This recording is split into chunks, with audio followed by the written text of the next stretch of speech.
As the world outside grows quiet and the soft hum of night settles around you, imagine yourself standing on a rocky outcrop overlooking the shimmering Aegean Sea.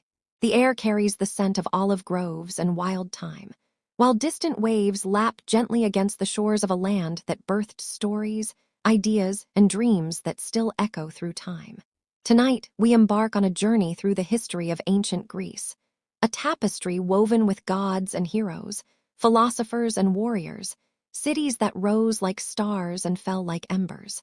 This is a story not just of dates and events, but of people who gazed at the same moon you see now, pondering their place in the cosmos.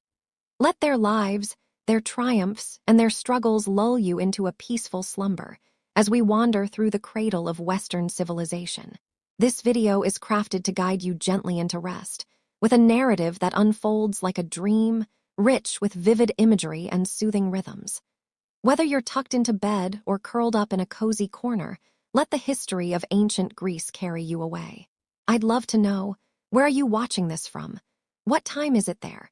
Drop a comment below to share a little piece of your world with me, and if you enjoy this journey, consider liking and subscribing to join our community of dreamers and history lovers. Your support keeps these stories alive. Hello, my name is Sherry, and welcome to my channel. So let's begin. Section 1. The Dawn of the Minoans. Picture a time before the tales of gods and heroes were written, when the Aegean Sea was a cradle of whispers, its islands holding secrets in their rocky embrace. It's here, on the sun-drenched island of Crete, that our story begins, with a people whose lives seem to dance on the edge of myth and memory. The Minoans, as we call them, were the first to weave the vibrant threads of what we know as ancient Greece, their civilization blooming like wildflowers on a cliffside, resilient yet delicate, around 3000 BCE. As you settle into the quiet of your evening, imagine their world. A land of labyrinthine palaces, painted walls that pulse with color, and a sea that stretched like a promise toward distant horizons. Crete, with its rugged mountains and fertile valleys, was a place where the earth seemed to hum with life. The Minoans built their great palaces, Knossos, Phaistos, Malia, not as fortresses to defy invaders, but as open, sprawling centers of trade, worship, and community. Knossos, the grandest of them all, was a marvel that could steal your breath. Its walls, adorned with frescoes of leaping dolphins, twirling dancers, and proud bulls, spoke of a people who loved beauty as much as they revered the rhythms of the world around them. These were not the stern stone citadels of later ages, but places where light poured through open courtyards, where the scent of myrtle and salt air mingled in the breeze. The Minoans were seafarers, their wooden ships slicing through the waves to trade with Egypt, the Levant, and the distant shores of Anatolia. They carried olive oil, wine, and intricately crafted pottery, their vessels painted with spirals that echoed the curl of the sea itself. In return, they brought back gold, papyrus, and ideas that would ripple through their art, their religion, and their way of life. Imagine a Minoan merchant standing on the deck of his ship, the stars above him sharp as diamonds, guiding him home to Crete. He would have felt the pulse of the world, a connection to something vast and eternal, just as you might feel now, listening to this tale under the blanket of night. Their society was one of balance, or so their ruins suggest. Women, depicted in flowing gowns with intricate hairstyles, seem to have held a place of reverence, perhaps as priestesses or even rulers. The famous fresco of the Ladies in Blue shows 3 women, their eyes bright with kohl, their lips curved in serene smiles, as if they knew secrets the rest of us could only guess. Men, too, were celebrated, athletes vaulting over charging bulls in a ritual that was as much about courage as it was about grace. These bull-leaping scenes, frozen on palace walls, hint at a culture that saw life as a dance with danger, a celebration of the human spirit's defiance of the wild. But the heart of Minoan life may have been their religion, a tapestry of mystery woven with threads of the divine feminine. They worshipped a goddess, perhaps a mother of the earth, her image carved in clay figurines with arms raised as if to embrace the sky. Snakes, symbols of renewal, coiled around her arms, and her shrines were tucked into the heart of palaces or high on mountain peaks, where the wind carried prayers to the heavens. There were no towering temples here, no rigid hierarchies of priests, At least, not that we can see. Instead, worship was intimate, woven into the fabric of daily life, like the flicker of a lamp in a quiet room. Yet, for all their splendor, the Minoans are cloaked in enigma. They left behind a script we call Linear A, etched on clay tablets, its symbols tantalizingly undeciphered. What stories did they tell? What dreams did they record? We may never know, but the silence of their language only deepens the allure of their world.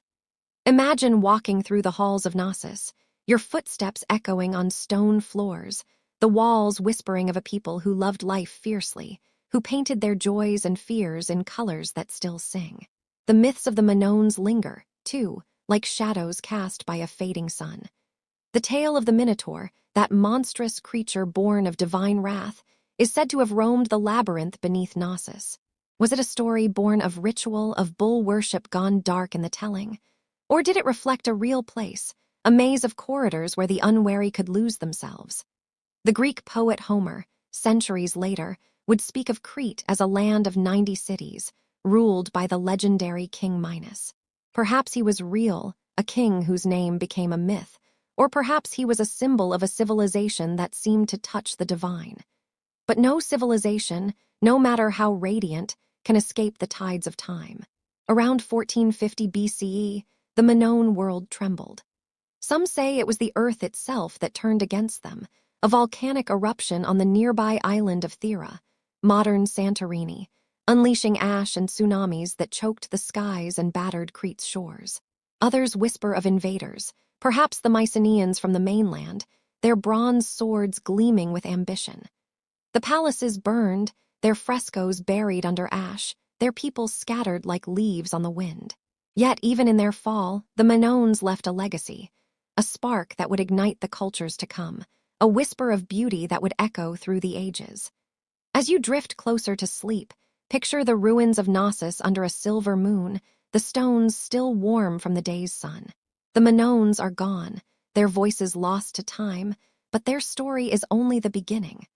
What new people will rise from their ashes, carrying the torch of their dreams into a new age? Let that question linger, soft as a breeze, as we prepare to step into the next chapter of this ancient tale. Section 2. The Mycenaean Age and the Seeds of Legend.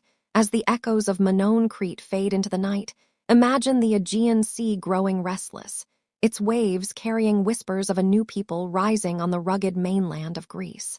The Mycenaeans, bold and bronze-clad, step into the light around 1600 BCE, their world a stark contrast to the vibrant, sea-kissed palaces of their island predecessors. Picture a landscape of steep hills and fortified citadels, where stone walls rise like the bones of the earth, guarding treasures and ambitions. As you nestle deeper into the quiet of your evening, let the story of these warrior kings, whose lives would inspire the epic tales of Homer, guide you gently towards sleep. The Mycenaeans were a people forged in a harsher mold than the Minoans. Their cities, Mycenae, Turins, Pylos, crouched atop rocky heights, their massive walls built of stones so colossal that later Greeks believed giants, the Cyclopes, had laid them. These were not the open courtyards of Knossos, but fortresses designed to withstand the chaos of a turbulent age. Walk through the lion gate at Mycenae in your mind's eye. 2 carved lionesses rear above the entrance, their gaze fierce yet regal, as if daring any foe to challenge the might within. The air here smells of dust and bronze, and the clatter of chariots echoes in the distance, a reminder of a society ever ready for war. Yet the Mycenaeans were more than warriors. They were traders, too, their ships slicing through the same Aegean waters as the Minoans before them. They sailed to Cyprus, Syria, and Egypt, bartering wool, oil, and pottery for gold, ivory, and exotic spices. Their artisans crafted intricate jewelry, golden masks that seemed to stare through time, their faces serene yet commanding. One such mask, found in a royal tomb at Mycenae, was thought by its discoverer to belong to Agamemnon, the legendary king of the Trojan War. Though we now know it predates that tale, its weighty presence speaks of a culture that revered its leaders as near divine, their graves filled with treasures to carry them into the afterlife. Their society was one of hierarchies, with kings and nobles ruling from palatial centers. At Pylos, the palace of Nestor, named for another Homeric hero, reveals a world of careful record-keeping. The Mycenaeans adapted the Minoan script into Linear B, a syllabic writing system that, unlike its predecessor, we can read. Clay tablets, baked hard by the fires that later consumed their palaces, list inventories of sheep, wine, and bronze, but also names ordinary people, scribes, shepherds, and slaves. Imagine a scribe, his fingers stained with clay, scratching out the day's accounts by lamplight, his world alive with the hum of a bustling palace. These records ground the Mycenaeans in reality, yet their lives seem to shimmer with the mythic. For it is in the Mycenaean age that the seeds of legend were sown, stories that would outlive their creators. The tales of the Trojan War, immortalized centuries later by Homer, likely find their roots here. Picture a Mycenaean king, perhaps the lord of Mycenae himself, gathering his warriors for a voyage across the sea. The Iliad speaks of Agamemnon, Menelaus, and Achilles, their names ringing like bronze in the annals of history. Was there a real war? A clash over trade routes, or a stolen queen named Helen? The ruins of Troy, on the coast of modern Turkey, bear scars of fire and siege from this era, suggesting a kernel of truth beneath the poetry. The Mycenaeans, with their chariots and bronze-tipped spears, could have been the men who sailed to those distant shores, their deeds growing larger in the telling. Their religion, too, hints at the myths to come. The Mycenaeans worshipped gods we recognize: Zeus, Poseidon, Hera, though their rituals were earthier, tied to sacred groves and altars rather than grand temples. Offerings of oil and wine were poured into the ground, perhaps to appease the spirits of the earth or the ancestors who watched from beyond. In their tombs, shaped like beehives and carved deep into hillsides, they buried their dead with weapons and jewels, as if preparing them for a journey to a world we cannot see. Imagine standing at the edge of such a tomb, the air cool and heavy with the weight of centuries, the silence broken only by the whisper of your own breath. But the Mycenaeans, for all their might, were not immune to the tides of fate. Around 1200 BCE, their world began to fracture. Some say it was drought, the land turning brittle under a merciless sun. Others point to invaders, perhaps the mysterious sea peoples who swept through the eastern Mediterranean, leaving ruin in their wake. Earthquakes may have shaken their citadels, or internal strife may have torn their kingdoms apart. The palaces burned, their treasures buried, their people scattered. The Linear B tablets fell silent, and the Mycenaeans faded into the shadows, leaving behind only their massive stones and the stories that clung to them. Yet, even in their fall, the Mycenaeans planted something enduring. Their tales of heroes and wars, of gods and mortal ambition, would be carried forward by bards, their words passed from firelight to firelight. As the Aegean world slipped into a darker age, these stories kept a spark alive, a promise that greatness could rise again. Picture a lone storyteller, his voice soft but steady, reciting the deeds of Achilles under a starlit sky. His listeners, huddled in a village that barely remembers the glory of Mycenae, lean closer, their hearts stirred by the echo of a lost world. As you drift towards sleep, imagine those ancient hills, the Lion Gate standing sentinel over a silent city. The Mycenaeans are gone, but their legacy lingers, a bridge between myth and history. What will emerge from the ashes of their world as Greece stirs in the quiet of a new dawn?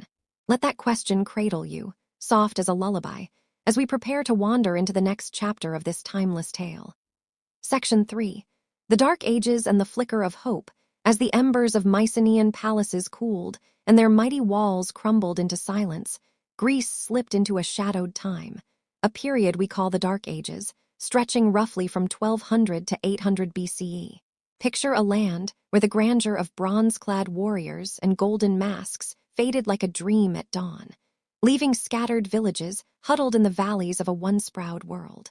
The Aegean, once alive with ships and trade, grew quiet, its waves whispering secrets to empty shores. Yet, in this quiet, under the watchful stars, a flicker of hope endured, a resilience that would kindle the flames of a new Greece. As you sink deeper into the stillness of your night, let this tale of loss and quiet rebirth carry you gently toward slumber. The collapse of the Mycenaeans was not a single thunderclap, but a slow unraveling. The reasons remain shrouded in mystery, like a fog over the Peloponnese. Perhaps the earth trembled, toppling palaces already weakened by drought. Perhaps raiders, those elusive sea peoples or others, swept through, their blades carving chaos. Or maybe the Mycenaeans themselves, divided by rivalries, turned their spears inward. Whatever the cause, their great cities, Mycenae, Turin's, Pylos, fell to ruin. The art of writing, etched in linear B, vanished, as if the very ability to record their world had been stolen by the gods. Trade routes withered, and the Aegean became a lonely sea, its islands isolated, its ports abandoned. Life in these dark ages was simpler, humbler. Imagine a village nestled against a hillside, its homes built of mud brick and thatch, their roofs leaking starlight on clear nights. Families gathered around hearths, their lives tied to the rhythms of the land, sowing barley, tending goats, weaving wool by firelight. These were not the kings and warriors of old, but farmers and shepherds, their hands calloused, their dreams small but stubborn. They no longer built palaces, but they kept the old stories alive, passing them down in songs and whispered tales. Picture a grandmother, her voice soft as she recounts the deeds of heroes to wide-eyed children, the fire-casting shadows that dance like the ghosts of Mycenae. Yet, even in this dim time, the Greeks were not alone. They moved, restless and searching, across the Aegean and beyond. Some fled to the islands or the coast of Asia Minor, founding settlements that would later bloom into vibrant cities. Places like Ionia, on the western edge of modern Turkey, became havens where Greek culture took root anew. These migrations were not grand conquests but quiet journeys, families carrying their gods, their language, and their memories to new shores. Imagine a small boat bobbing on the waves, a father steering by the stars, his children clutching pots and tools, their eyes fixed on a horizon that promised safety. The gods, too, remained a constant presence, their names whispered in prayers and offerings. The Olympian deities, Zeus with his thunderbolt, Athena with her wise gaze, were still revered, though worship was simpler now. Altars were built not in marble temples, but in open fields or sacred groves, where a poured libation of wine or a burnt offering of grain might appease the divine. These rituals bound communities together, a thread of continuity through the chaos. Picture a village elder, standing beneath an ancient oak, raising a clay cup to the sky, his voice trembling with hope as he asks for a bountiful harvest.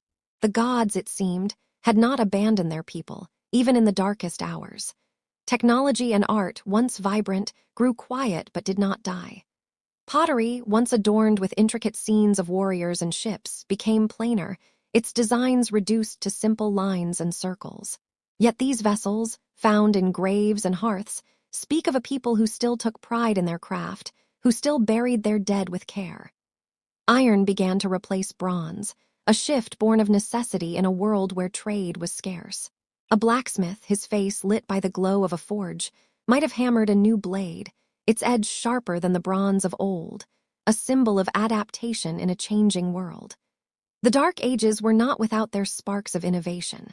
In these centuries, the Greeks began to forge a new identity, one that would shape the future. The concept of the polis, the city-state, started to take root, though it was not yet the shining beacon it would become. Small communities banded together, their loyalty tied not to a distant king, but to their neighbors, their land, their shared stories. Imagine a marketplace, little more than a clearing where farmers traded grain for fish, where disputes were settled with words rather than swords. These were the seeds of the Greece we know, planted in the quiet of a forgotten age. The oral tradition, too, became a lifeline. Without writing, the Greeks turned to poetry and song, their bards weaving tales that kept the past alive. The stories of the Trojan War, of Achilles' wrath and Odysseus' cunning, were polished in these years, passed from one generation to the next. Picture a festival under a harvest moon, the air cool and fragrant with pine, as a poet strums a lyre, his voice rising and falling like the tide. His words, though rooted in the Mycenaean past, were reshaped for a new audience, their heroes growing larger, their tragedies deeper, until they became the epics we know as the Iliad and Odyssey. As the Dark Ages waned, around 800 BCE, signs of renewal began to stir. Trade routes flickered back to life, and with them came the Phoenicians, whose ships brought not just goods but a gift that would change the world. An alphabet. The Greeks, ever adaptable, took this script and made it their own, crafting the letters that would one day record their philosophy, their drama, their history. Imagine a young scribe, scratching these new symbols onto a wax tablet, his fingers trembling with the weight of a new era. Writing, lost for centuries, was reborn, and with it, Greece began to awaken. This was a time of quiet endurance, of small acts that held back the darkness. The Greeks of the Dark Ages were not the heroes of Homer's Tales, nor the philosophers of later centuries, but they were the bridge between them. They kept the fire burning, their lives a testament to the human spirit's refusal to fade. As you drift closer to sleep, picture a village at dawn, the first light touching the hills, the air alive with the promise of something new. The Dark Ages are ending, and the Greece we know is about to rise. What shape will this new world take, as the city-states begin to shine like stars in the morning sky? Let that question linger, soft as a whisper, as we prepare to step into the next chapter of this ancient saga. Section 4. The Rise of the Polis. As the shadows of the Dark Ages lift, imagine Greece awakening under a dawn painted in hues of amber and rose, its hills and valleys stirring with new life. Around 800 BCE, the scattered villages of the mainland and the Aegean begin to coalesce, their people forging bonds that would shape the soul of a civilization. This is the birth of the polis, the city-state, a concept so potent it would define ancient Greece and ripple through the ages. Picture a bustling agora, the heart of a fledgling city, where voices mingle like the hum of bees, trading ideas as freely as grain or pottery. As you nestle into the calm of your night, let this story of community, identity, and ambition lull you toward a restful sleep. The polis was more than a place, it was a way of being. Each city-state, Athens, Sparta, Corinth, Thebes, was a world unto itself, a constellation of citizens bound by shared laws, gods, and dreams. Unlike the sprawling empires of Egypt or Persia, these were small, intimate communities, rarely larger than a few thousand souls, their borders marked by mountains or sea. Imagine standing atop a hill, gazing down at a polis nestled in a valley. Whitewashed houses cluster around a temple, its columns catching the first light, while olive groves stretch toward the horizon. The air carries the scent of baking bread and the faint clang of a blacksmith's hammer, a symphony of life rooted in place. Athens, destined to shine as a beacon of thought, was already stirring in these early days. Its rocky acropolis, a natural fortress, loomed over a fertile plain, its people farmers and traders who looked to the sea for wealth. Walk through its early streets in your mind's eye. Merchants hawk fish and figs in the agora, while potters shape clay into vessels painted with black figures, heroes, gods, and athletes frozen in motion. Athens was a city of restless energy, its citizens debating laws and lineage, their voices laying the groundwork for a radical idea. A government not of kings, but of the people.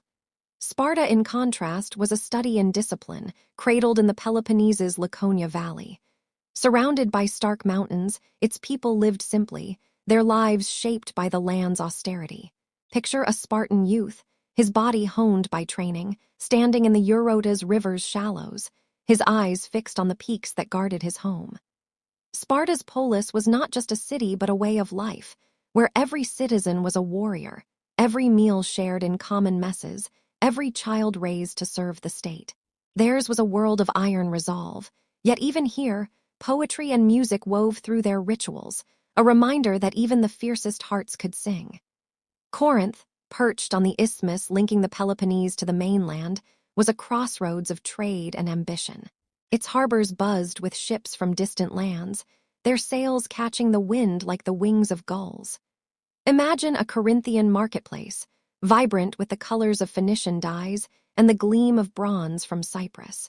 Here, wealth flowed like water, and the polis grew rich, its temples adorned with offerings to Poseidon, god of the sea. Corinth's people were pragmatic, their eyes always on the next horizon, their city a bridge between worlds. Thebes in the plains of Boeotia carried a different spirit, one steeped in myth. Its people told tales of Cadmus, who sewed dragon's teeth to birth warriors, and of Oedipus, whose tragedy would echo through the ages.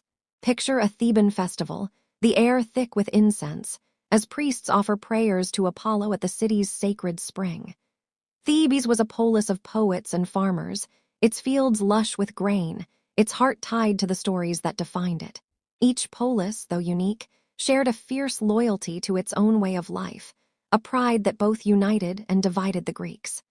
The rise of the polis was not just a matter of stone and streets, but of ideas taking root.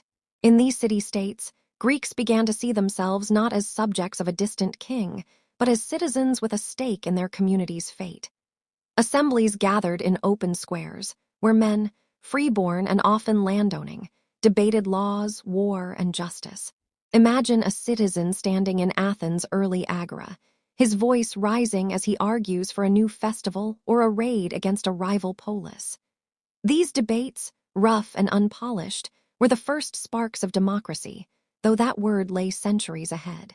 Even in Sparta, where kings and elders held sway, the ephors, elected overseers, gave voice to the people, a balance of power that set the Greeks apart. Religion bound the polis together, its rituals a heartbeat of shared identity. Each city had its patron deity, Athena for Athens, Apollo for Corinth, and festivals filled the calendar with song and sacrifice. Picture a procession winding through Athens, garlanded youths carrying offerings to a temple, their laughter mingling with the bleat of sacrificial goats. These moments were not just worship but celebration, a reminder that the gods walked among them, their favor won through devotion. Oracles, too, played their part, their cryptic words sought at shrines like Dodona, where Zeus spoke through the rustle of oak leaves. Yet the polis was not without its shadows. Rivalries simmered, as each city guarded its autonomy with jealous pride. Athens and Aegina clashed over trade routes, while Sparta eyed its neighbors with suspicion. These tensions, born of independence, would one day flare into war, but for now they were sparks in a tinderbox, glinting in the distance. The Greeks also faced external threats, raiders from the sea, pressures from neighboring tribes, but the polis gave them strength, a sense of belonging that carried them through. As the 8th century BCE drew to a close, the polis was reshaping Greece.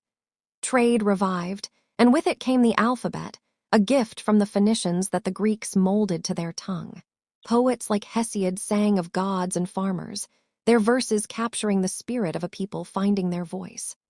Imagine a bard in a Corinthian tavern, his lyre humming as he chants of Prometheus stealing fire, his words binding the listeners to their shared past. The polis was a crucible, forging not just cities, but a culture that would dazzle the world. As you drift towards sleep, picture a polis at twilight, its walls glowing under the last light of day. The agora is quiet now, but its stones hold the dreams of a people ready to step into history. The rise of the polis has set the stage, but what trials await these proud cities as they carve their names into the annals of time? Let that question linger, soft as a breeze, as we prepare to wander into the next chapter of this ancient tale. Section 5. Gods and Oracles. The spiritual world, as the city-states of Greece rise like beacons in the morning light, their streets bustling with the hum of markets and the clatter of workshops, there is another pulse that beats beneath it all, a rhythm of faith, woven into the very fabric of life. The Greeks of the 8th century BCE lived in a world alive with the divine, where gods walked the earth, their voices carried on the wind, their will glimpsed in the flicker of a flame or the flight of a bird. From the grand temples of Athens to the sacred groves of rural hamlets, the spiritual world of ancient Greece was a tapestry of awe, mystery, and devotion.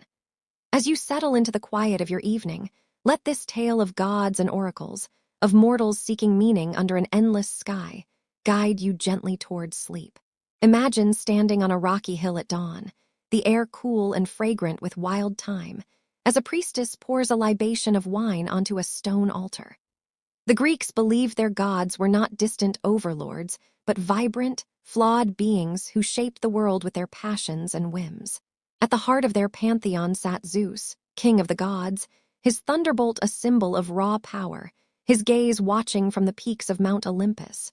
Beside him was Hera, his queen, fierce in her loyalty and jealousy. Athena, born from Zeus's brow, her owl-sharp wisdom guiding warriors and poets. Poseidon, whose trident stirred the seas. And Aphrodite, whose beauty sparked both love and chaos. These gods were not abstractions, but presences felt in every storm, every harvest, every heartbeat. Each polis claimed a divine patron, a protector whose favor was sought through offerings and festivals. In Athens, Athena's presence was palpable, her image carved in olive wood and housed in a temple on the Acropolis. Picture a festival in her honor, the Panathenea, where citizens in flowing robes process through the city, their voices raised in hymns, their hands bearing gifts of woven peplos and gleaming pottery. In Corinth, Poseidon ruled, his temple overlooking the sea, where sailors offered bronze tridents to ensure safe voyages. Even small villages had their sacred places. A spring dedicated to Artemis, a grove for Apollo, where the divine felt as close as a whispered prayer. Worship was not confined to grand rituals, but woven into daily life. A farmer might pour a drop of wine onto the earth before sowing, a silent thanks to Demeter, goddess of the harvest. A mother, cradling her newborn, might whisper to Hestia, guardian of the hearth, for protection. Imagine a family gathered around a flickering fire, their simple altar adorned with figs and barley, their prayers rising like smoke to the heavens. The Greeks saw the divine in the world around them, in the rustle of leaves, the crash of waves, the sudden flight of a raven. Every act, from baking bread to forging a sword, could be an offering, a way to align with the will of the gods. Yet the gods were not always clear in their desires, and mortals sought their guidance through oracles, sacred sites, where the divine spoke through human voices. The Oracle of Delphi, nestled in the misty slopes of Mount Parnassus, was the most revered. Picture a pilgrim climbing the sacred way, his heart pounding as he approaches the temple of Apollo. Inside, the Pythia, a priestess chosen for her purity, sat above a chasm in the earth, inhaling vapors that carried her into a trance. Her words, cryptic and poetic, were believed to be Apollo's own, guiding kings and commoners alike. A farmer might ask about his crops, a general about war, and both would leave with riddles to ponder, their fates hanging on the interpretation. Other oracles whispered across Greece. At Dodona, Zeus spoke through the rustling leaves of a sacred oak, his priests decoding the wind's murmurs. At Didyma, Apollo's voice echoed through a vast temple, its columns soaring like trees in a stone forest. Imagine a merchant, his ship laden with goods, seeking the oracle's blessing before a perilous voyage. The priests, with their solemn chants and incense-heavy air, offered not certainty but possibility, a glimpse into the tapestry of fate. These oracles were not just spiritual but political, their words shaping alliances, wars, and the destinies of entire cities. The Greeks also honored their dead, believing the soul lingered in the underworld, ruled by Hades and Persephone. Funerals were solemn affairs, with offerings of honey cakes and wine to ease the journey. Picture a procession winding through a polis, mourners in dark robes, their wails softened by the lyre's mournful notes. Heroes, too, were revered, their tombs sacred sites where offerings were left to honor their deeds. The line between mortal and divine was thin, and figures like Heracles, half man, half god, bridged the gap, their stories told in starlit gatherings, their courage a light in the darkness. This spiritual world was not without its shadows. The gods could be capricious, their wrath swift. A drought might be seen as Artemis's anger, a shipwreck Poseidon's displeasure. Hubris, the sin of mortal pride, was the gravest offense, for to challenge the gods was to invite ruin. Yet the Greeks faced their fears with rituals and stories, weaving their faith into a shield against the unknown. Imagine a poet, his voice rising in a village square, reciting the tale of Prometheus, who stole fire for humanity and paid with eternal torment. His listeners, gathered under a moonlit sky, feel the weight of divine power and human resilience, their hearts stirred by the eternal dance of mortal and God. As the polis grew, so did its spiritual life, with festivals and sanctuaries binding communities together. The Olympic Games, begun in 776 BCE at Olympia, were not just athletic contests, but sacred offerings to Zeus, drawing Greeks from every corner to compete and worship. Picture the stadium, alive with the roar of crowds, as runners sprint across the sacred plain, their victories crowned with olive wreaths. These moments of unity, rare in a fractured Greece, were a testament to the power of shared faith. As you drift closer to sleep, imagine a temple at dusk, its marble glowing under the fading sun, the air thick with the scent of burning myrrh. The gods are watching, their presence felt in every breath of wind, every flicker of flame. The spiritual world of Greece has set the stage for its next act, as ideas of governance and freedom begin to stir in the hearts of its people. What will happen when these city-states, guided by their gods, begin to question the very nature of power? Let that question linger, soft as a prayer, as we prepare to step into the next chapter of this ancient saga. Section 6. The Archaic Age and the Birth of Democracy. As the gods watch over the bustling city-states, their temples gleaming under the Aegean sun, Greece enters a new chapter around 800 BCE, a time we call the Archaic Age. The air is alive with the hum of change. Trade routes pulse anew, poets weave tales of heroes, and the polis grows bold, its people daring to ask who should hold power and why. In Athens, a seed is planted, fragile yet revolutionary. The idea that a city might be ruled not by kings or gods, but by its own citizens. As you sink deeper into the calm of your night, let this story of the Archaic Age and the tentative birth of democracy guide you gently towards sleep, like a soft current carrying you across a tranquil sea. The Archaic Age was a time of awakening, when Greece shook off the shadows of the Dark Ages and stepped into the light. Trade flourished, with ships sailing to Egypt, Phoenicia, and the Black Sea, their holds brimming with grain, wine, and ideas. Picture a bustling harbor in Corinth, where merchants barter for purple-dyed cloth and amber from distant shores, their voices mingling with the creak of ropes and the cry of gulls. The polis grew wealthier, its agora filled with potters, weavers, and sculptors, their crafts adorned with scenes of gods and mortals, each vase a story etched in clay. This was a Greece rediscovering its voice, its people eager to define their place in a world both ancient and new. Yet prosperity brought tension. In many city-states, power rested with a few aristocrats whose wealth came from land and lineage. These nobles, with their bronze armor and grand estates, ruled as consuls or kings, their decisions shaping the lives of farmers and artisans. But as trade enriched the polis, new voices rose, merchants, craftsmen, and small landowners who demanded a share of power. Imagine a farmer in Athens, his hands rough from tilling rocky soil, standing in the agora to protest unfair debts. His voice, though one among many, was a spark, a whisper of change that would echo through the centuries. In Athens, this unrest found fertile ground. The city, perched on the edge of Attica's plains, was a crucible of ideas, its people restless and curious. By the 7th century BCE, Athens was ruled by archons, elected magistrates from noble families. But their power was often arbitrary, their laws unwritten. Disputes over land and debt led to feuds, and the poor faced enslavement for unpaid loans. Picture a family, their olive groves seized, standing before a haughty aristocrat, their pleas unheard. The air was thick with discontent, and Athens teetered on the edge of chaos. Into this turmoil stepped Solon, a poet and reformer whose name would become a beacon of hope.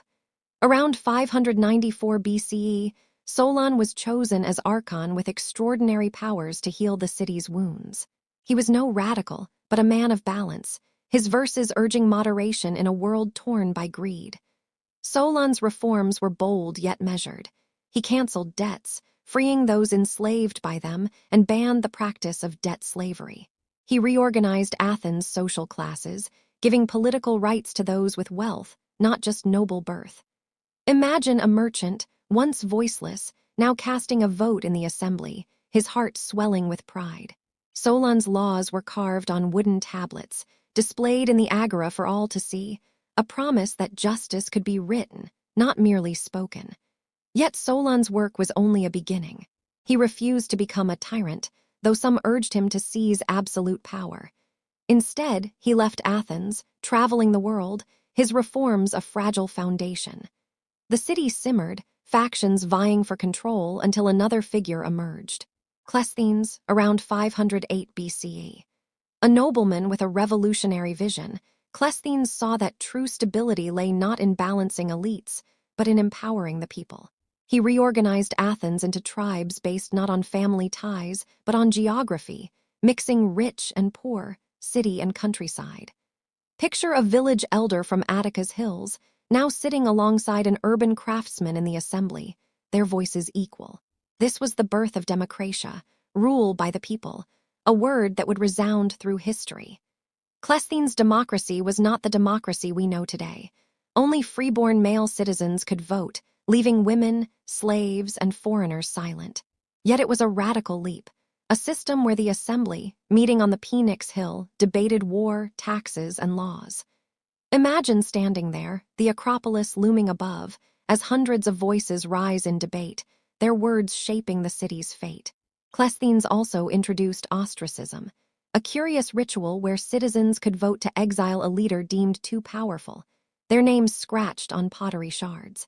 Picture a citizen holding a broken potsherd, weighing whether ambition threatened liberty. This was democracy's early heartbeat, tentative but alive. Other city-states took different paths. Sparta, ever austere, clung to its dual kings and council of elders, its citizens trained for war, not debate. Corinth thrived on trade, its leaders pragmatic oligarchs. Yet even these cities felt the archaic age's energy. Poets like Sappho of Lesbos sang of love and longing, their verses carved in the hearts of listeners. Sculptors crafted kuroi, statues of youthful gods and athletes, their marble eyes gazing toward eternity. Picture a temple in Delphi, its pediment adorned with these figures, their stillness a contrast to the vibrant festivals below. The archaic age was also a time of exploration. Greeks founded colonies across the Mediterranean, from Sicily to the Black Sea, spreading their language, gods, and ways. Imagine a colonist's ship landing on a Sicilian shore, its crew building an altar to Apollo before raising their first walls. These colonies, though distant, strengthened the Greek world, their trade and ideas flowing back to the polis. The alphabet, now widespread, gave voice to these stories, from laws to epic poems, preserving a culture that was finding its shape. As the archaic age drew to a close, Greece stood on the cusp of greatness and danger. The city-states, proud and independent, were a patchwork of rivalries, their unity fragile. Across the sea, the Persian Empire loomed, its shadow creeping closer. Athens' young democracy, like a sapling in rocky soil, faced its first test. Picture a citizen standing in the agora, hearing rumors of a vast army marching from the east, his heart torn between fear and defiance. The gods had guided Greece this far, but could mortal courage match their will? Let that question drift through your mind, soft as a falling leaf, as we prepare to step into the next chapter of this ancient tale. Section 7. The Persian Wars.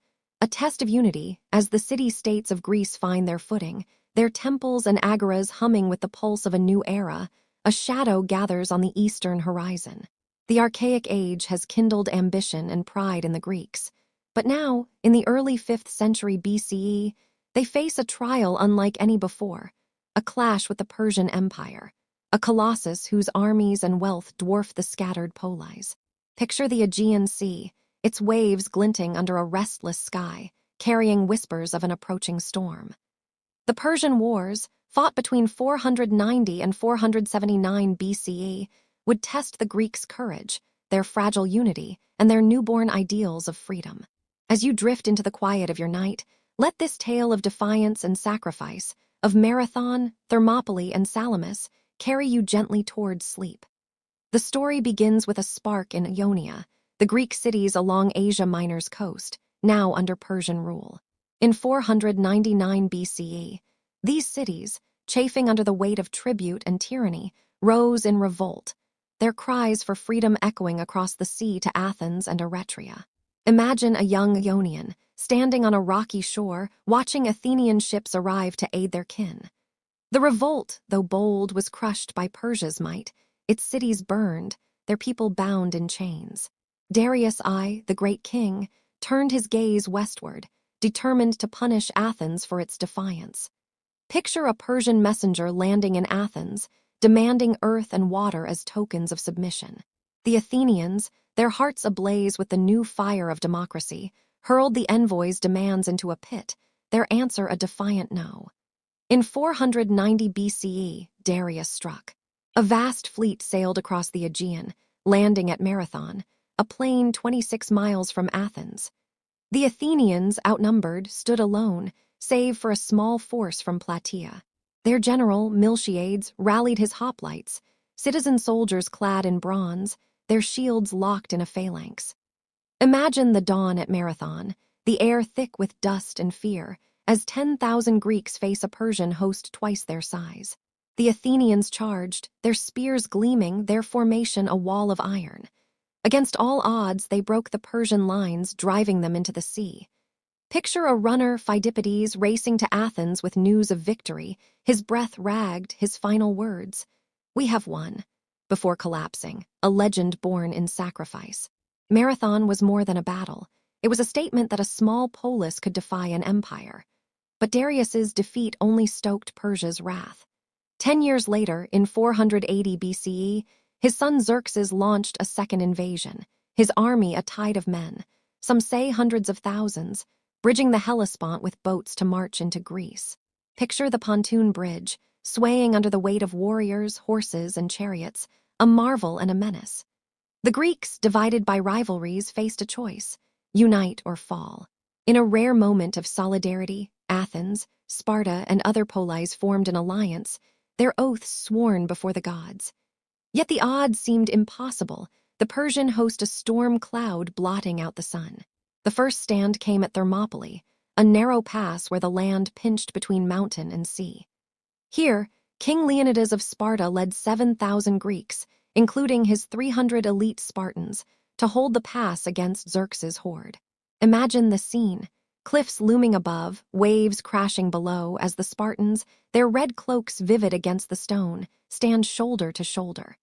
For 3 days they held, their spears a forest of death, felling thousands. Betrayed by a traitor who revealed a mountain path, Leonidas sent most of his allies to safety, choosing to stay with his 300. Picture their final stand, the air thick with arrows, their shields battered but unyielding, until the last Spartan fell, their sacrifice a beacon of courage. Thermopylae was a defeat, yet it bought time, and its story would burn in Greek hearts forever. As Xerxes marched south, burning Athens and its Acropolis, the Greeks turned to the sea. Themistocles, an Athenian strategist, saw their navy as their salvation. At Salamis, a narrow strait near Athens, the Greek fleet, smaller but nimbler, lured the Persian armada into a trap. Imagine the chaos. Triremes with bronze rams slicing through waves, oars splintering, men shouting as ships collided. Under a September sky in 480 BCE, the Greeks struck, their ships darting like wasps, sinking hundreds of Persian vessels. Picture Themistocles on his deck, his eyes sharp, urging his rowers forward as the Persian fleet faltered. Salamis was a triumph, proof that strategy and unity could defy might. The final blow came in 479 BCE at Plataea, where a Greek army, led by Sparta's Pausanias, faced the remnants of Xerxes' forces. Picture the plains of Boeotia, the ground trembling under hoplite feet, as Greeks from dozens of polis fought as one. The Persians, demoralized, broke and fled, their dream of conquest shattered. That same year, a naval victory at Mycale sealed Persia's retreat. The Greeks had won, not just battles, but their right to exist as free cities, their ideals of liberty intact. The Persian Wars reshaped Greece. Athens, its fleet now supreme, emerged as a leader, its democracy emboldened. Sparta, though heroic, grew wary of Athens' ambition. The polis, once fractious, had tasted unity, but the seeds of rivalry were sown anew. Picture a soldier returning home to Athens, his shield dented, standing before the charred ruins of the Acropolis. He wonders, can this fragile alliance endure, or will Greece's pride tear it apart? The gods, watching from Olympus, offer no answers, their silence a challenge to mortal will. As you drift towards sleep, imagine the shores of Salamis at dusk, the sea calm, reflecting the stars like a mirror of hope. The Persian Wars have forged a Greece both proud and precarious, its cities poised for greatness or ruin. What will rise from this victory, as Athens dreams of glory and Sparta sharpens its spears? Let that question linger, soft as a wave's whisper, as we prepare to step into the next chapter of this ancient saga. Section 8. The Golden Age of Athens. With the Persian threat driven back across the Aegean, Greece basks in the glow of victory, its city-states standing taller under a sky that feels newly won. The year is 479 BCE, and Athens, its homes and temples scarred by Xerxes' fires, rises from the ashes with a vigor that will light the world. This is the Golden Age of Athens, a fleeting half-century from roughly 479 to 431 BCE, when the city becomes a beacon of art, thought, and power, a polis that dares to dream beyond its walls. As you settle into the stillness of your night, let this tale of Athens' brilliance, guided by the vision of Pericles and the genius of its people, carry you gently toward sleep, like a breeze whispering through olive groves. Picture Athens in the wake of Salamis and Plataea, its people returning to a city in ruins. The Acropolis, once a sanctuary of Athena, lies blackened, yet the Athenians do not despair. Instead, they rebuild, their hands shaping stone and their hearts kindling ambition. At the heart of this rebirth stands Pericles, a leader whose eloquence and vision will define an era. Born of a noble family, Pericles is no king but a statesman, elected as strategos, a general with influence earned through words and wisdom. Imagine him addressing the assembly on the Phoenix Hill, his voice steady, urging his fellow citizens to make Athens not just a city, but a marvel for the ages. Under Pericles' guidance, Athens transforms. The city's wealth, swollen by tribute from the Delian League, a naval alliance formed to guard against Persia, funds a cultural renaissance. The Acropolis becomes the heart of this vision, its ruins swept away to make room for splendor. Picture the Parthenon, Athena's new temple, rising under the sun, its marble columns gleaming like polished ivory. Designed by architects Ictinus and Callicrates, and adorned with sculptures by Phidias, the Parthenon is a hymn in stone, its friezes depicting gods, heroes, and Athenians in procession. Imagine a sculptor, his chisel carving a centaur's leap, his work a prayer to the goddess who watches over the city. The Parthenon is but one jewel in Athens' crown. The Propylaea, a grand gateway, welcomes pilgrims to the Acropolis, while the Erechtheion, with its delicate caryatid maidens, honors ancient myths. Below, in the Agora, the theater of Dionysus hosts festivals where tragedy and comedy flourish. Picture a spring evening, thousands gathered on stone benches, their breath catching as Aeschylus' Oresteia unfolds, its tale of vengeance and justice stirring their souls. Sophocles and Euripides follow, their plays probing the human heart, Oedipus' Fall, Antigone's defiance, while Aristophanes' comedies poke at politicians with sharp wit. Imagine the laughter, the gasps, the shared silence as the chorus chants, binding the audience in a moment of collective awe. Athens' golden age is not just stone and stage, but a flowering of thought. The city becomes a magnet for minds seeking truth. Picture Socrates, a stonemason turned philosopher, wandering the Agora, his questions like pebbles dropped in a still pond. He asks, "What is justice?" or "What is courage?" challenging young and old to think beyond tradition. His student Plato will later capture these dialogues, their ideas shaping the future of philosophy.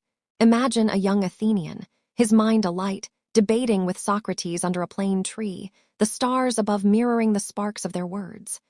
Science, too, takes root. Anaxagoras, a friend of Pericles, dares to suggest the sun is not a god but a fiery rock, a claim that shocks yet intrigues.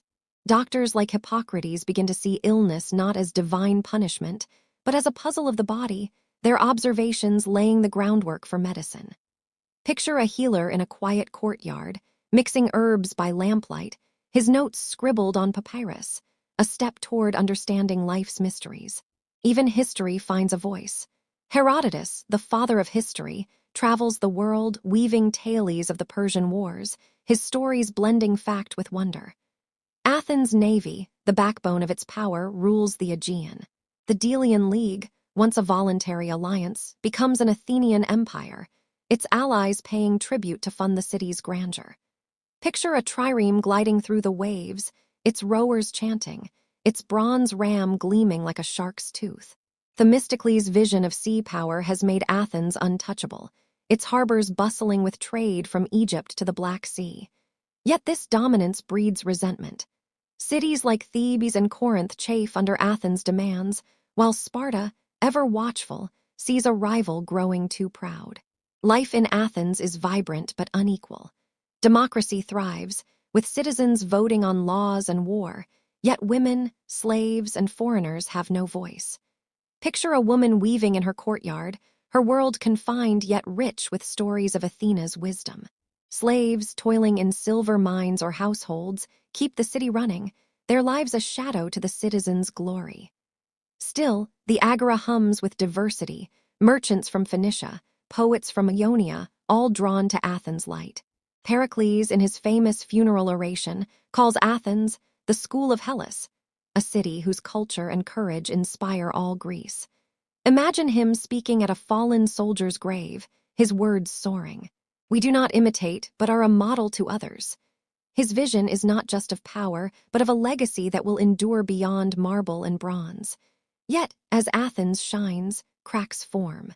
The Delian League's allies whisper of tyranny, and Sparta's warriors sharpen their spears, wary of Athenian hubris.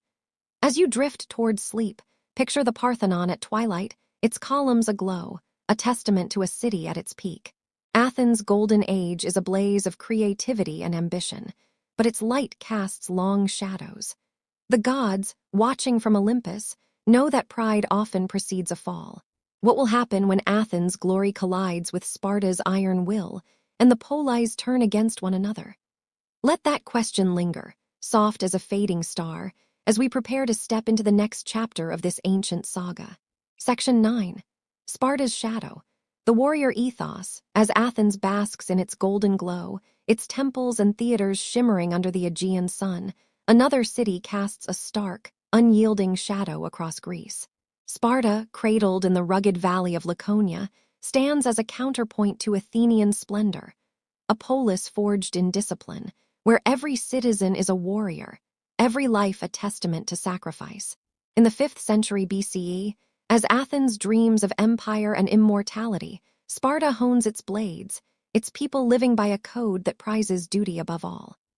Picture the Eurotas River, its waters glinting like polished bronze, flowing past a city that needs no walls, for its men are its fortress.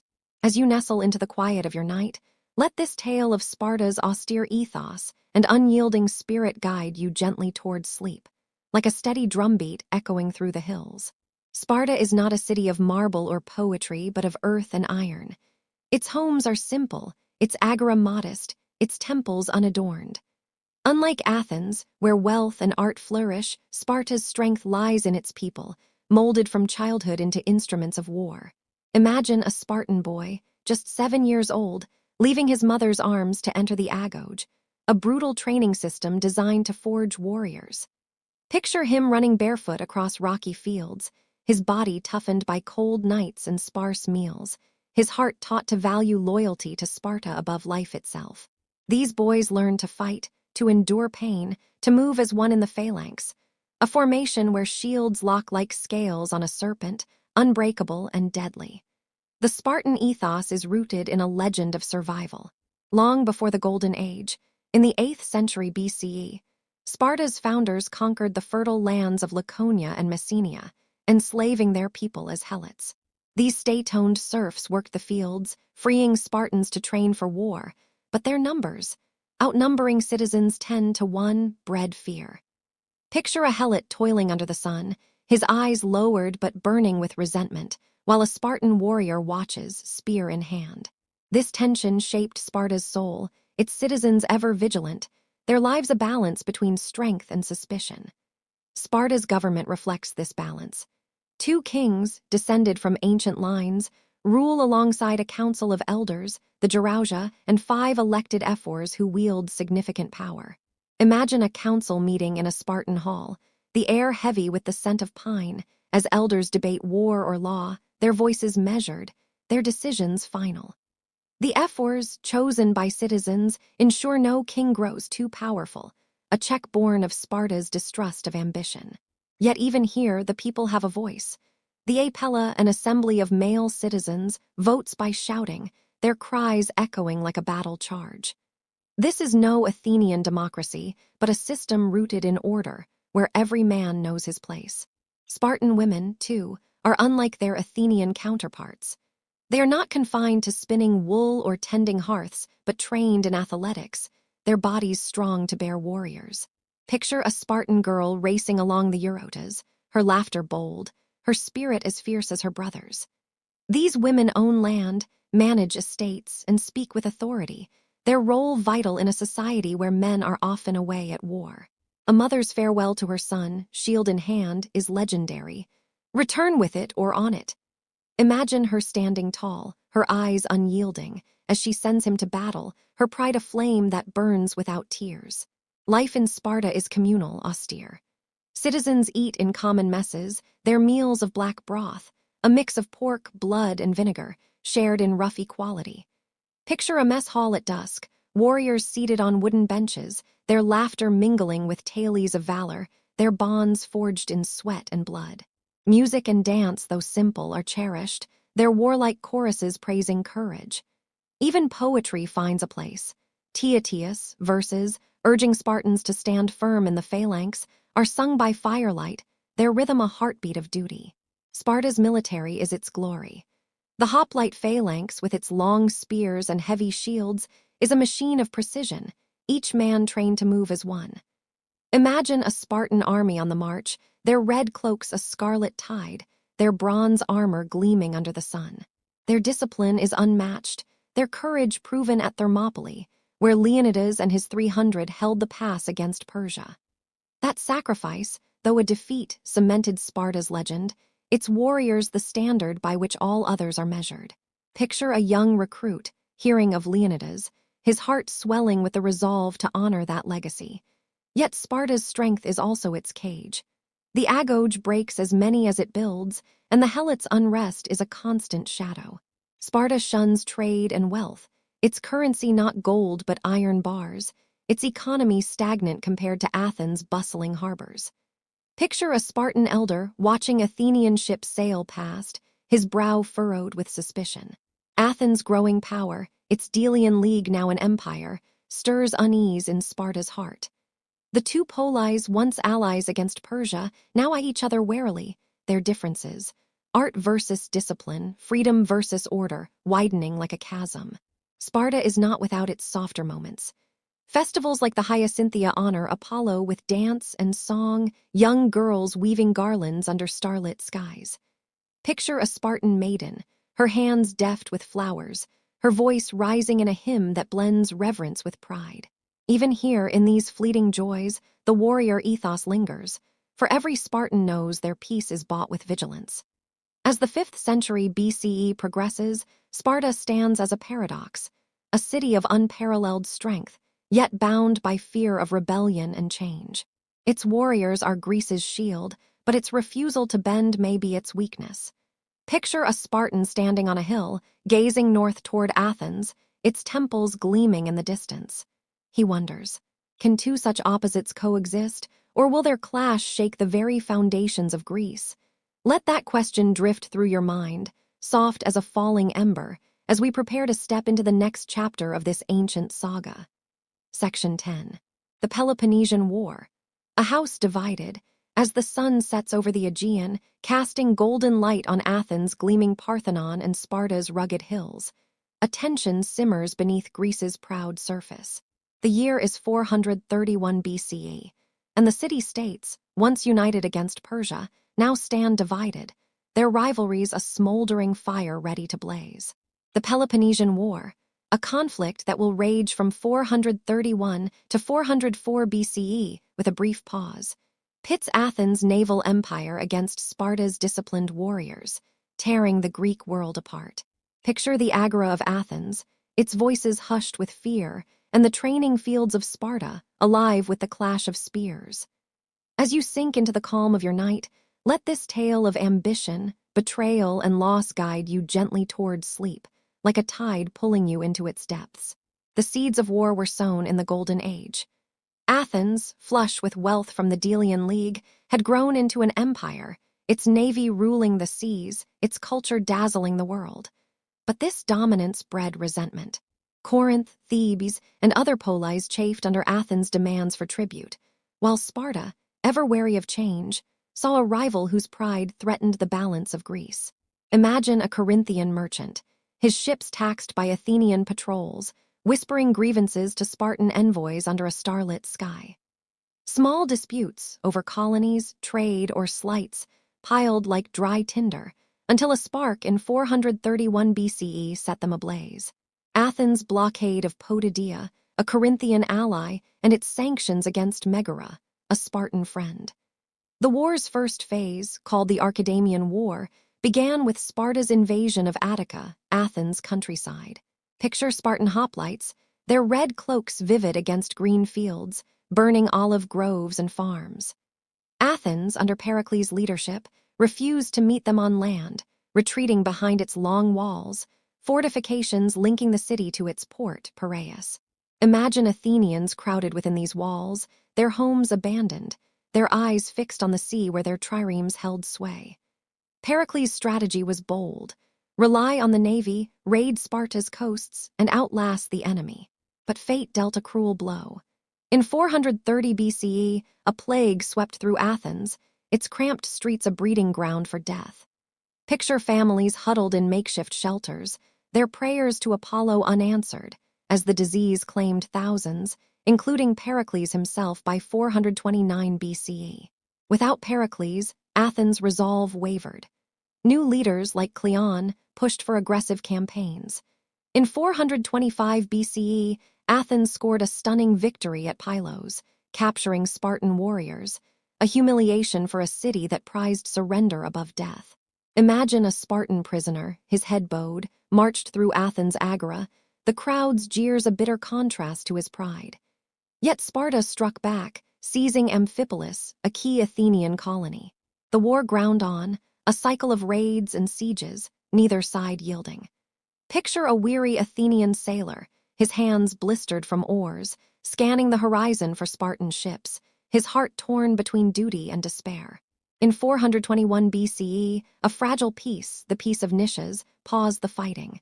But it was a hollow truce, broken by skirmishes and mistrust. Imagine envoys from Athens and Sparta meeting under a sacred oak, their words sharp, their oaths strained. The peace unraveled by 415 BCE, when Athens launched a daring expedition to Sicily, aiming to conquer Syracuse, a wealthy Corinthian ally. Picture the Athenian fleet, 200 ships strong, sailing under a blood-red sunset, their sails bold with ambition. Led by Alcibiades, a charismatic but reckless noble, the expedition was a gamble to break the stalemate. But Syracuse, backed by Sparta, proved unyielding. By 413 BCE, the Athenian force was trapped, its ships burned, its men slaughtered or enslaved. Imagine a survivor, staggering through Sicilian marshes, his dreams of glory drowned in defeat. The Sicilian disaster shattered Athens' confidence and emboldened its enemies. Sparta, now aided by Persian gold, built a navy to challenge Athens at sea. Picture Persian envoys, their robes heavy with wealth, meeting Spartan commanders in secret, their alliance a bitter irony after the Persian Wars. Athens, battered but defiant, fought on, its democracy strained by loss.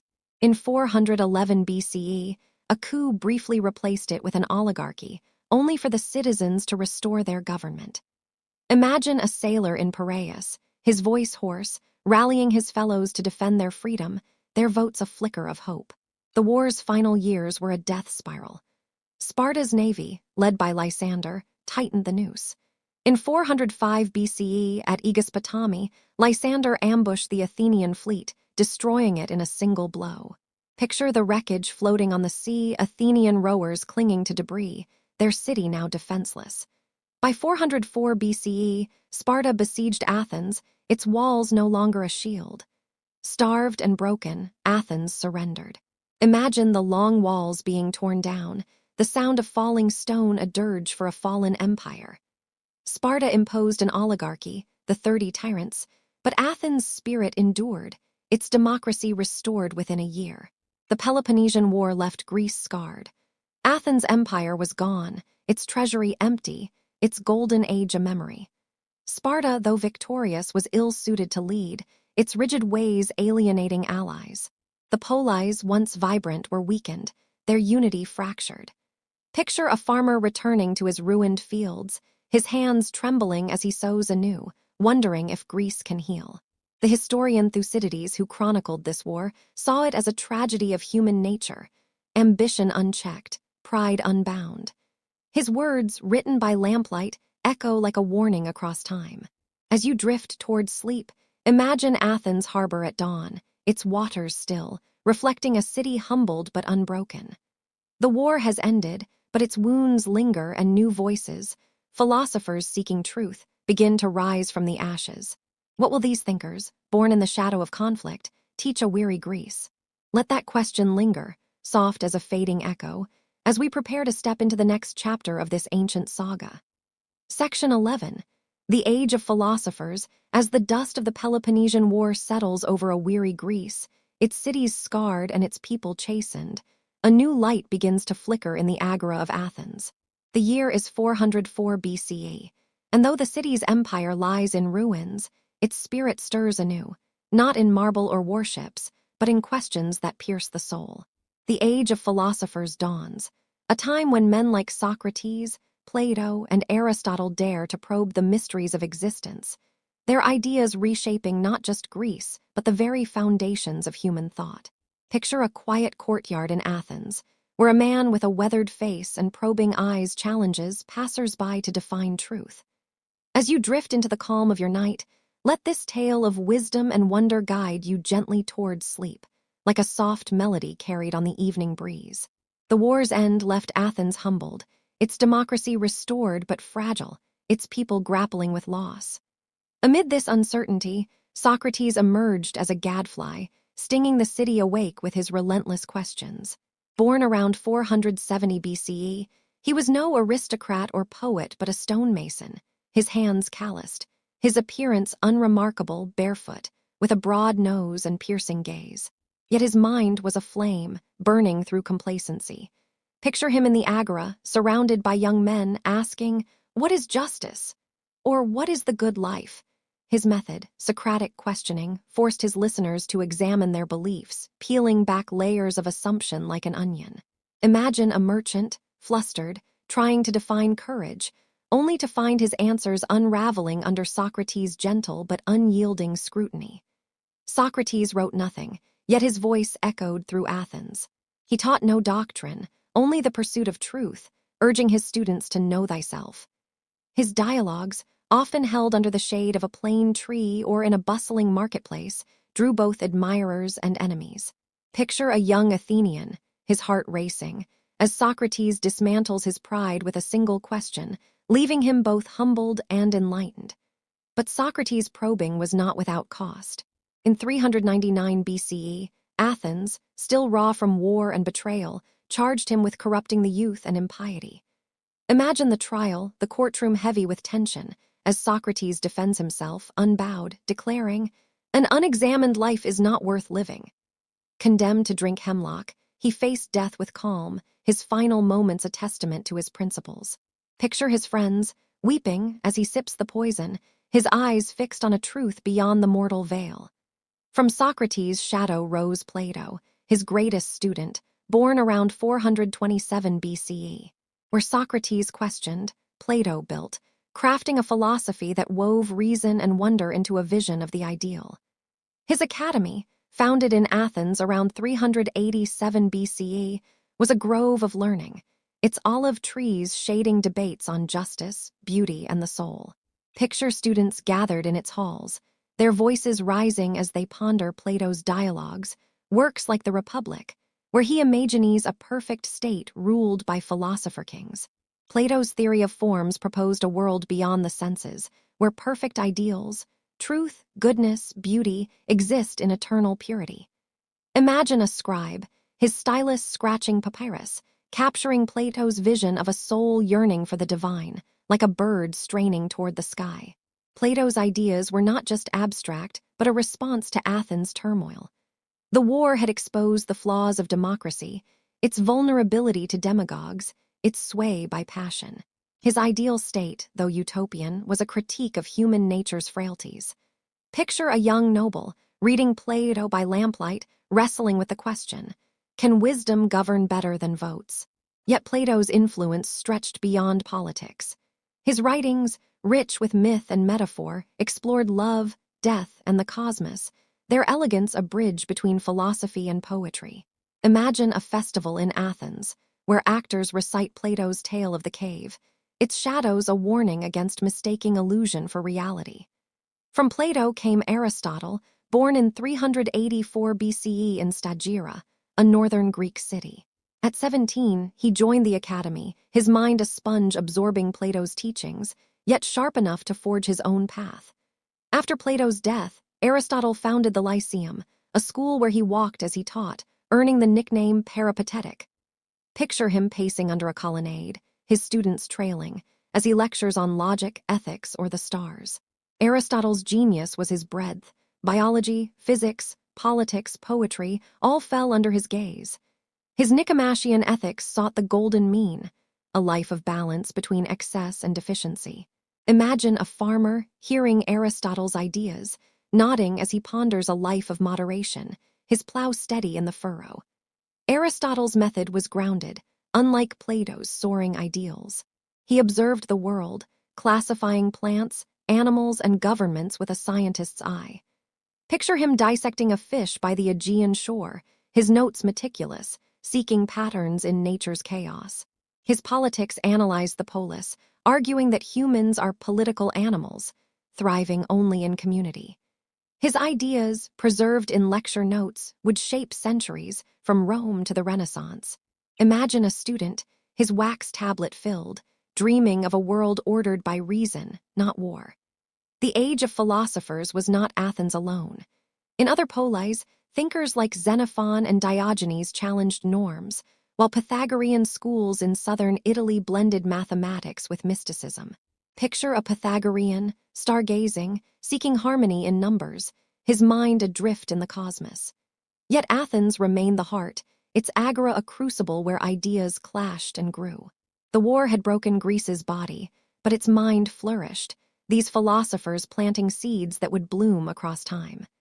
As you drift toward sleep, imagine the Lyceum at dusk, Aristotle's voice fading as students depart, their minds alight with questions. The age of philosophers has given Greece a new language, of reason, of truth, but the polis remain fractured, their future uncertain. A new power stirs in the north, a king with dreams of unity. What will happen when his shadow falls over Greece and a warrior's ambition meets a philosopher's wisdom? Let that question linger, soft as a whispered thought, as we prepare to step into the next chapter of this ancient saga. Section 12. The Rise of Macedon, as Athens' philosophers weave their questions into the fabric of a wounded Greece. A new force stirs in the rugged north, where the mountains of Macedon cast long shadows over fertile plains. The year is 359 BCE, and the Greek city-states, exhausted by war and division, stand unaware of a power that will soon reshape their world. Macedon, long dismissed by southern Greeks as a land of barbarians, is about to rise under a king whose vision and steel will bind a fractured Hellas. Picture a windswept hill, where a warrior king surveys his land, his eyes fixed on a horizon that stretches far beyond. As you sink into the quiet of your night, let this tale of Philippi and the dawn of Macedonian dominance carry you gently toward sleep, like a river flowing toward an uncharted sea. Macedon in the 4th century BCE is a land of contrasts, lush valleys and harsh peaks, its people hardy herders and horsemen, their lives shaped by a frontier spirit. Unlike the polished polis of Athens or Corinth, Macedon is a kingdom, its clans bound by loyalty to a king rather than a shared agora. But it is a kingdom in disarray, plagued by invasions from Illyrians and Thracians, its throne contested by pretenders. Into this chaos steps Philippi, a young man of 23, crowned in 359 BCE after his brother's death. Imagine him, his face weathered by battle, standing in a rough-hewn hall, his voice rallying nobles to a cause greater than survival. The unification of Greece. Philip is no ordinary king. Taken hostage in Thebes as a youth, he learned the art of war from Greek generals, studying the hoplite phalanx with a keen eye. Back in Macedon, he transforms his army, forging the Macedonian phalanx, a deeper, more flexible formation armed with the sarissa, a spear twice the length of a Greek one. Picture his soldiers drilling on a misty plain, their long pikes a forest of death, their discipline rivaling Sparta's. Philip also builds a cavalry of noble companions, their horses thundering across the fields, and a siege train that can crack city walls. His army is a machine, blending Greek tactics with Macedonian grit. But Philip's genius is not just martial.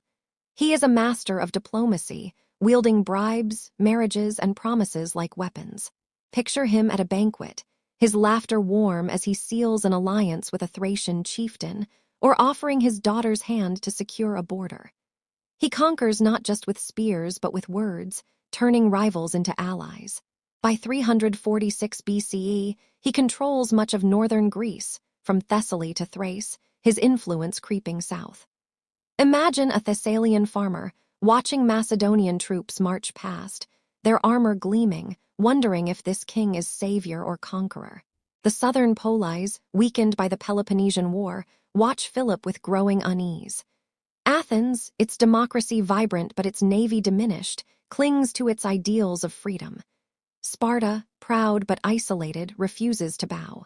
Yet both underestimate Philip, their pride blinding them to his ambition. In Athens, the orator Demosthenes thunders against him, his Philippics warning of a northern wolf.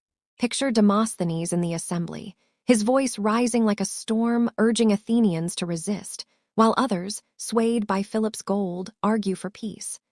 The polis bicker, their old rivalries flaring, unable to unite against the threat. Philip's chance comes in 338 BCE at Chaeronea, a plain in Boeotia where Athens and Thebes, allied at last, face his army. Picture the battlefield at dawn, the air heavy with dust, as the Macedonian phalanx locks shields, its sarissas glinting. Philip's son, an 18-year-old named Alexander, leads the cavalry, his charge shattering the Theban sacred band, an elite force once thought invincible. The Greeks break, their hoplites fleeing, their dreams of independence crushed. Imagine a Theban soldier, his shield abandoned, looking back at the field where his comrades fell, Macedonian banners rising in victory. After Chaeronea, Philip imposes the League of Corinth, a federation binding most Greek polis under his leadership. Picture envoys from Athens, Sparta, and beyond, gathered in Corinth's ancient theater, swearing oaths of peace under Philip's watchful eye. He declares a new mission, a war against Persia to avenge past invasions. The Greeks, though reluctant, join, their autonomy a shadow under Macedonian might. Philip's vision is bold, a united Greece, its eyes turned eastward, but his methods are ruthless, his garrisons a reminder of his grip. Macedon's rise is not just military but cultural. Philip admires Greek learning, inviting Aristotle to tutor his son Alexander. Picture the philosopher in a Macedonian grove, teaching a young prince about ethics and empire, his words planting seeds in a mind that will soon shake the world. Macedonian courts, once rough, now host poets and artists, blending northern vigor with southern refinement. Imagine a banquet in Pella, Macedon's capital, where lyres play and Greek envoys marvel at the kingdom's wealth, their wine cups heavy with unease. Yet Philip's triumph is fragile. His court is a nest of intrigue, his marriages, 7 in all, stirring rivalries among his heirs. Picture a Macedonian queen, Olympias, her eyes fierce, guarding her son Alexander's claim against rivals. In 336 BCE, as Philip prepares to invade Persia, he is assassinated at a festival, stabbed by a bodyguard. Imagine the chaos, nobles shouting, blood pooling on a marble floor, as a king's dream dies with him. Alexander, just 20, ascends, his father's legacy both a gift and a burden. As you drift toward sleep, picture Pella at twilight, its halls quiet, a young king gazing at the stars, his father's crown heavy on his brow. Philip has forged a Greece united by force, but can his son hold it together, or will his ambitions stretch beyond the horizon? The stage is set, the world waiting. As the night deepens, let this moment of transition cradle you, a pause before a storm that will shake the earth. Section 13. Alexander's Dream. A world united in the wake of Philip II's assassination, the rugged hills of Macedon pulse with a new energy, as a young king, barely 20, steps into his father's shadow with eyes that burn for something greater. The year is 336 BCE, and Alexander, son of Philip, inherits a kingdom poised on the edge of greatness. A Greece united by force, a Macedonian army unmatched, and a dream of conquest that stretches beyond the horizon. Known to history as Alexander the Great, he will carve an empire from the Aegean to the Indus, blending Greek and Eastern worlds in a vision as bold as it is fleeting. As you settle into the quiet of your night, let this tale of Alexander's meteoric rise and boundless ambition guide you gently towards sleep, like a star blazing across a velvet sky. Picture Pella, Macedon's capital, in the tense days after Philip's death. The court is a cauldron of whispers, nobles plotting, rivals eyeing the throne. Alexander, though young, is no stranger to power. Raised on Aristotle's teachings and his father's battlefields, he is a warrior and a thinker, his charisma a flame that draws men to his side. Imagine him addressing his father's army, his voice steady, quelling doubts with a promise to fulfill Philip's dream and surpass it. He crushes rebellions in Greece, razing Thebes to the ground in 335 BCE as a warning to others. Picture the city's ruins, smoke curling skyward, as Athens and Sparta bow, their resistance broken by this prince's iron will. In 334 BCE, Alexander launches his father's planned war against Persia, leading 40,000 men across the Hellespont. The Persian Empire, vast and ancient, seems invincible under Darius III, its armies numbering in the hundreds of thousands. Yet Alexander's Macedonian phalanx, with its long sarissas, and his companion cavalry are a storm of precision. At Granicus, his first battle, he charges headlong into Persian ranks, his white-plumed helmet a beacon in the fray. Imagine the clash, spears splintering, horses rearing, as Alexander's men rout the enemy, their victory a declaration that this king will not falter. Battle after battle follows. Issus in 333 BCE, where Alexander outmaneuvers Darius, forcing him to flee. Tyre in 332 BCE, where he besieges an island fortress, building a causeway under a hail of arrows. Picture the siege, waves crashing against Tyre's walls, as Alexander's engineers labor, their king pacing the shore undaunted. Egypt falls next, its people hailing him as a liberator, even a god. At the oracle of Amun in Siwa, he is declared son of Zeus, his destiny now cloaked in divine mystique. Imagine him kneeling in the desert temple, the priest's words echoing, as he wonders, is he mortal or something more? The decisive blow comes at Gaugamela in 331 BCE. Picture a vast Mesopotamian plain, dust rising under Persian chariots, as Alexander faces Darius' immense host. His tactics are genius. A feigned retreat lures the Persians into a trap, his cavalry smashing their center. Darius flees again, his empire crumbling. Imagine Alexander riding through the battlefield, his armor bloodied, his men chanting his name as Babylon's gates open. He enters Persepolis, Persia's ceremonial capital, its palaces glittering with gold. Some say he burned it in a drunken revel, others as a symbol of Greek vengeance. Picture the flames, licking the sky as a once mighty empire falls. Alexander's dream grows beyond conquest. He envisions a world united, Greek and Eastern cultures fused. In Susa, he marries Persian princesses, urging his officers to do the same. Picture a mass wedding, Macedonian warriors and Persian brides under a vast canopy, their union a symbol of harmony. He adopts Persian customs, wearing their robes, bowing to their kingship rituals, alienating some Macedonians but winning Eastern hearts. Imagine a Macedonian veteran, grumbling at his king's new ways, yet loyal, his spear still raised for Alexander. His march continues, to Bactria, Sogdiana, India, each victory harder won. At Hydaspes in 326 BCE, he defeats King Porus in a monsoon-soaked battle, elephants charging through mud. Picture Alexander, drenched, honoring Porus' courage, granting him his kingdom back. But his men, exhausted after a decade of war, refuse to march further. Imagine their camp, rain-pounding tense, as Alexander pleads, then yields, his heart heavy with unfulfilled dreams. He turns back, sailing down the Indus, fighting still, until reaching Babylon in 323 BCE. There, fever claims him. At 32, Alexander dies, his empire stretching from Greece to India, yet leaderless. Picture his generals, gathered around his bed, asking who inherits his realm. His answer, to the strongest, sparks chaos. Imagine the silence after his final breath, the world holding its breath, unsure what follows.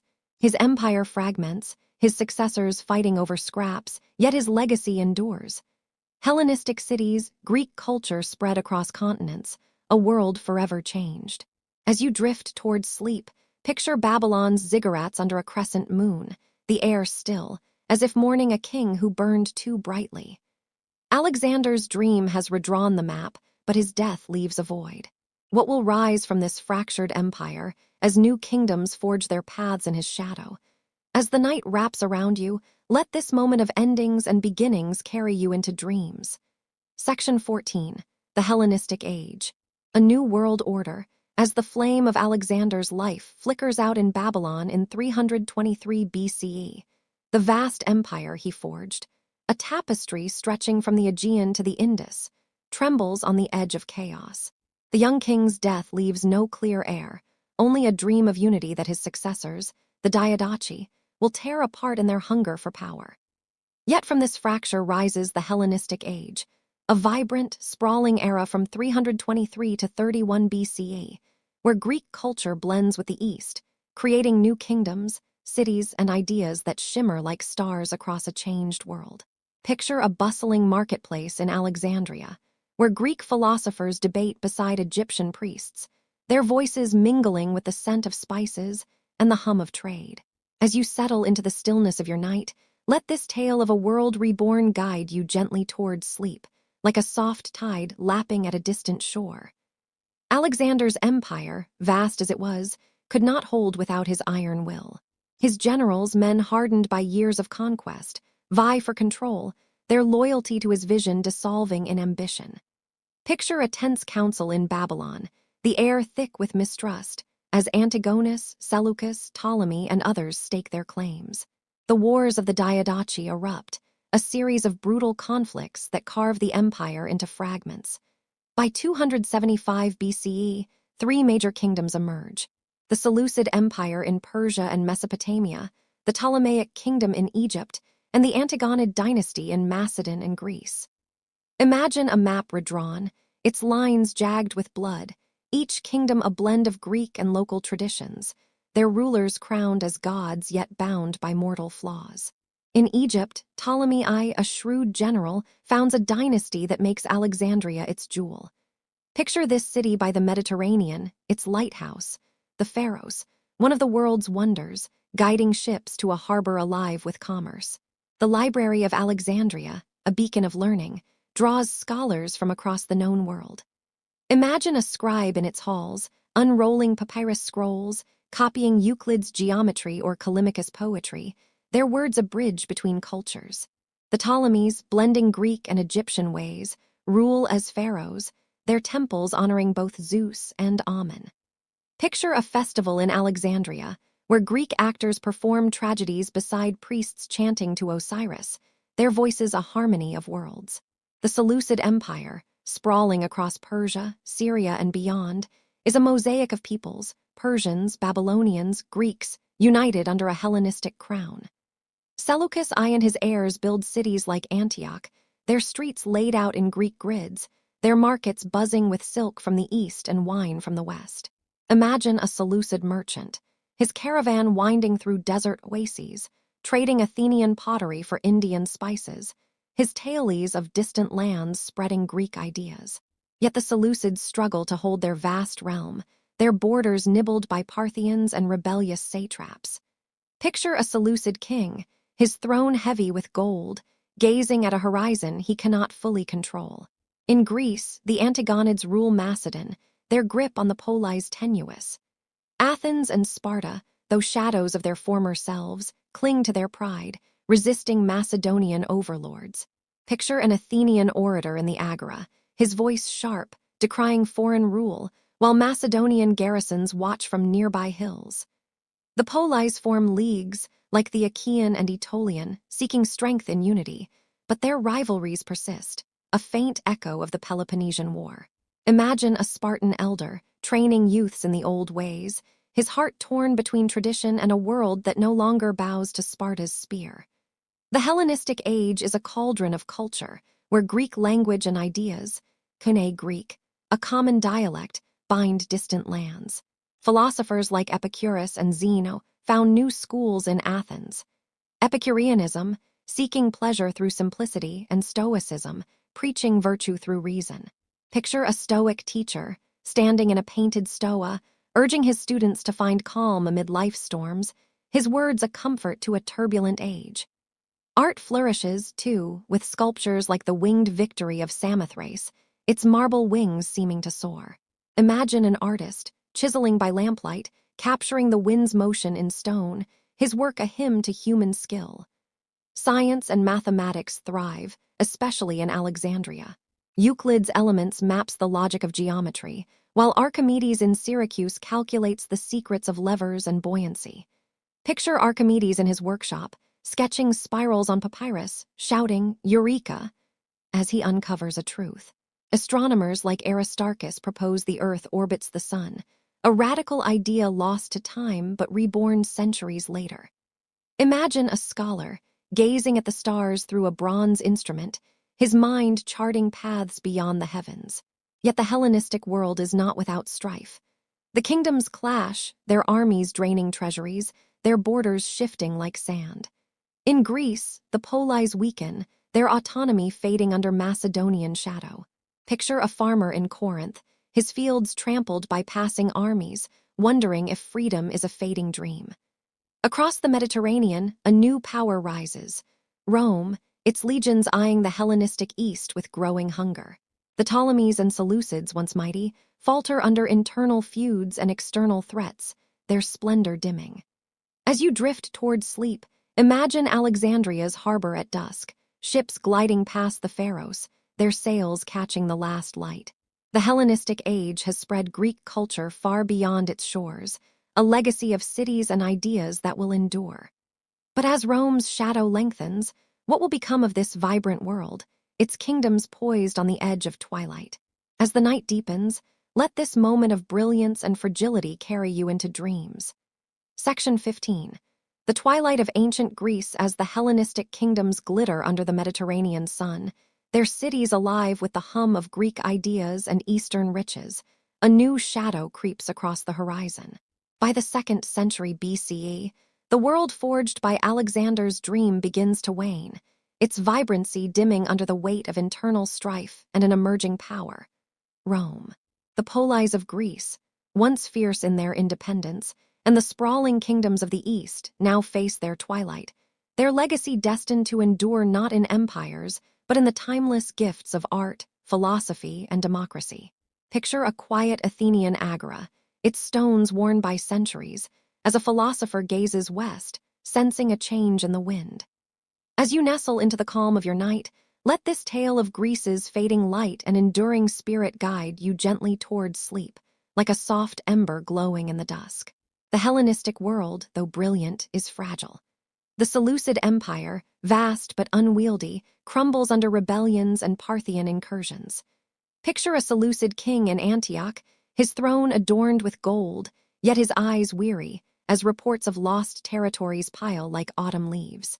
In Egypt, the Ptolemies cling to power, but their dynasty, once radiant in Alexandria's library, is marred by intrigue and decadence. Imagine a Ptolemaic queen, her jewels gleaming, standing on a palace balcony, watching ships sail past the Pharos, her heart heavy with the knowledge that Rome's envoys now dictate terms. In Macedon, the Antigonids struggle to control Greece, their garrisons stretched thin as the polis chafe under foreign rule. Greece itself, the cradle of the polis, is a shadow of its golden age. Athens, though still a hub of philosophy, no longer commands empires. Its agora hosts debates, not armies. Sparta, clinging to its warrior ethos, is a relic, its red-cloaked hoplites no match for new powers. Picture a Spartan elder, training youths in the old ways, his spear steady but his gaze distant, as if mourning a lost era. Leagues like the Aegean and Aetolian fight for autonomy, but their victories are fleeting. Imagine a council in Corinth, voices raised in defiance, yet tempered by the rumor of Roman legions marching east. Rome's rise is relentless. By the 3rd century BCE, its disciplined legions and cunning diplomacy begin to reshape the Mediterranean.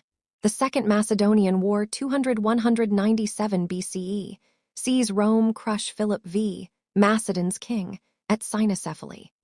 Picture the battlefield, dust rising under Roman shields, as the Macedonian phalanx falters, its long sarissas no match for flexible maniples. Rome imposes peace, declaring Greece free, but under its influence. By 146 BCE, after the Battle of Corinth, Rome annexes Greece, reducing it to the province of Achaea. Imagine a Corinthian merchant, watching Roman soldiers march through his city's ruins, his heart torn between resentment and resignation. Yet this twilight is not mere decline. Greek culture, like a river finding new paths, flows into Rome and beyond. The Romans, though conquerors, are captivated by Greece's art, philosophy, and literature. Picture a Roman senator in Athens, marveling at the Parthenon, commissioning copies of its sculptures for his villa. Philosophers like Epicurus and Zeno influence Roman thinkers, while Greek tutors teach Rome's elite. Imagine a young Roman, reading Plato by lamplight, his mind stirred by ideas of justice born in a distant polis. The Hellenistic cities, Alexandria, Antioch, Pergamon, continue to thrive under Roman rule, their libraries and theaters preserving Greek learning. Greek religion, too, endures, its gods adopted by Rome, Zeus as Jupiter, Athena as Minerva. Picture a Roman temple, its altar adorned with Greek-style friezes, as priests offer wine to gods with new names. Greek art, with its graceful statues and vivid mosaics, shapes Roman aesthetics, while theaters perform Euripides alongside new Latin plays. Imagine a mosaic in a Roman villa, depicting Achilles' wrath, its tiles a testament to Homer's enduring power. Even democracy, though subdued under Roman rule, leaves a spark, its ideals whispered in later ages. The polis, though no longer sovereign, remain vibrant. Athens becomes a cultural haven, drawing students to its schools. Picture a philosopher in the academy, his voice soft, teaching stoicism to a mix of Greek and Roman youths, their minds united by ideas. Alexandria's library, though later diminished, preserves scrolls that will inspire the Renaissance. Imagine a scholar, unrolling a text of Aristotle, his fingers trembling with the weight of centuries. Greece's legacy is not in its swords but in its words, its thoughts shaping empires yet to come. As Rome's shadow lengthens, the Hellenistic kingdoms fade. By 31 BCE, at the Battle of Actium, Rome defeats Cleopatra, last of the Ptolemies, ending the Hellenistic age. Picture the sea off Actium, Roman galleys clashing with Egyptian ships, as Cleopatra's dream of reviving Alexander's glory sinks with her fleet. Greece, now a Roman province, enters a new chapter, its light dimmed but never extinguished. Its ideas, carried by travelers and scribes, will kindle fires in distant lands, from Byzantium to the modern world. As you drift toward sleep, imagine the Acropolis at twilight, its marble glowing faintly, a silent guardian of a world transformed. Greece's story has woven a tapestry of gods, heroes, and thinkers, its threads stretching across time. The polis may fade, but their spirit endures, whispering in every book, every law, every dream of freedom. As the night embraces you, let this final chapter carry you into a dreamscape where the past and present meet, their voices soft as starlight.